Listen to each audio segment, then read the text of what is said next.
Okay, second ക്ലാസ്സിൽ നമ്മളിപ്പം personal അക്കൗണ്ടും റിയൽ അക്കൗണ്ടും നോമിനൽ അക്കൗണ്ടും ഒന്നുകൂടെ അടുത്തറിയാം.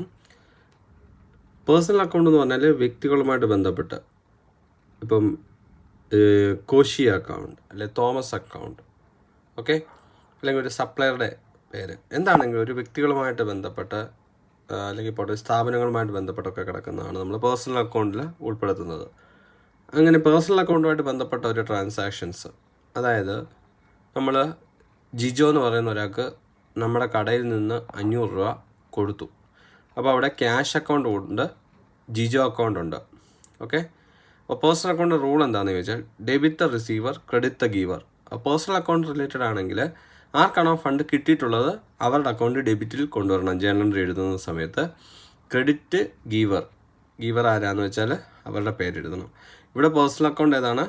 നമ്മുടെ ജിജോ അക്കൗണ്ടാണ്. അപ്പം ജിജോയെ ഡെബിറ്റ് ചെയ്യണം, ബിക്കോസ് ജിജോ അല്ലേ നമ്മുടെ നിന്ന് പൈസ മേടിച്ചത്. അപ്പോൾ ജിജോയെ നമ്മൾ ഡെബിറ്റ് ചെയ്യണം. അതാണ് personal account rule. Accounts of person and organisation, കേട്ടോ. Debit receiver, credit the giver. ഈ റിയൽ അക്കൗണ്ട് എന്ന് പറഞ്ഞാൽ സാധനങ്ങളാണ്. നോമിനൽ അക്കൗണ്ട് എന്ന് പറഞ്ഞാൽ accounts of income and expense, gain and losses ആണ്.